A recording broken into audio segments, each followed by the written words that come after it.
Good morning, everyone. Welcome to Weekdays with Shane. Today, Tuesday, October 30th. Uh, I'm excited to be back with you. I missed a few days. I know I had to go out of town and that, but I'm happy to be back with you this morning. We're going to be in Genesis as I'm still working through Genesis. And today we're going to look at the story of Sodom and Gomorrah, of Lot and his wife and his daughters, and kind of look at what God did here. There's just a little sentence in Genesis 19 that really stuck out to me today. It's 3 words, and it kind of, I think, can apply to a lot of us, a lot of the things we face. And so in Genesis 19, God, in Genesis 18, God had told Abraham that he was going to destroy Sodom because it was so sinful. And he had kind of bargained, God and Abraham kind of went back and forth and bargained, and were like, well, what if I can find this many people that are faithful? Well, what if this many? It gets down to a smaller and smaller number, and God says, look, if you can find that many people, I won't destroy it. Spoiler alert, he can't.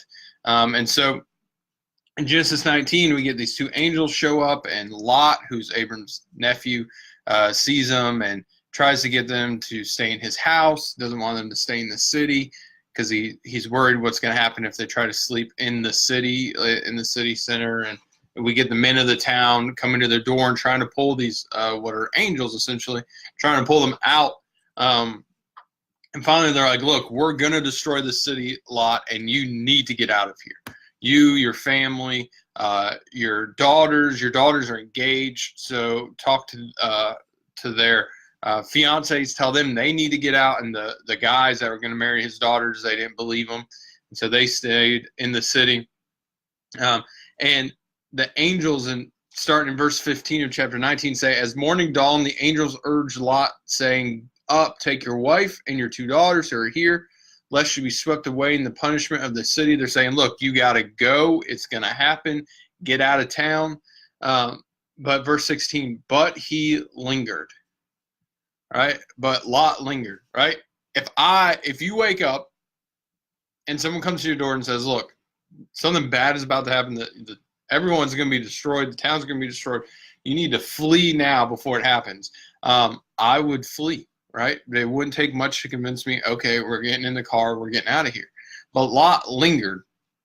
Right? And he had talked with these angels a few times, and they had told him what was going to happen. He still lingered. Like he knew what was going to happen, but he still lingered. And finally it says that the men seized him and his wife and his daughters by the hand, and the Lord being merciful to him, and they brought him out and set him outside the city. Right? They had to force him out of town.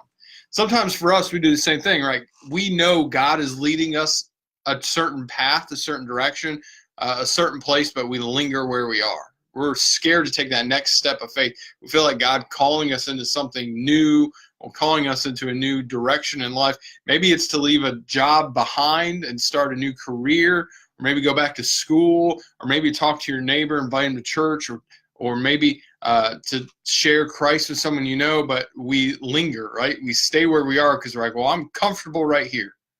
I'm okay with being right here. And if I stay right here, I know what right here has to offer. But God is saying, no, you got to go, right? You got to get out. You got to leave, right? If Lot and his family just stayed in town, they would just been killed, period. End of story. But God's saying, no, look, I'm going to save you. I'm going to show mercy to you and give you this opportunity to get out. But he's lingering, right? We linger. How often are we lingering? How often do we know that God's telling us to leave, to go, to get out of here, to go do that thing, but we just linger, right? So I'll encourage you today, when God says go, follow. Right? Romans tells us that God is on our side, and if God is for us, who can be against us? Right? And so go. When God's telling you to go, you got to go. You got to follow him. You got to go where he's leading you. Right? And we get later in the story, and they say, look, just run, get out of town, and don't look back. Don't even, like, you're going to hear stuff, you're gonna, whatever, just don't even look back. And Lot's wife turns and looks back to the city, and she turns to a pillar of salt. right? And that's the end of her, right? I mean, I don't know. That's it. She's a pillar of salt. Maybe she was a salty person. That was a joke. But they leave and they get out, and we go on further, and Abraham does that thing again where he tells someone that Sarah's his sister. And they're like, oh, okay, cool. It's your sister. Well, we're going to take her as a wife. And then God shows up and is like, it's not his sister. It's his wife. So, stop that.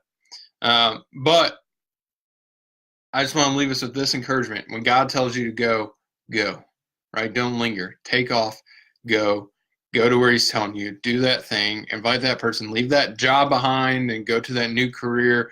Maybe that's a little scary. Take that next step of faith, whatever that is, follow after him and go. Don't linger. Thanks for watching. We'll see you tomorrow.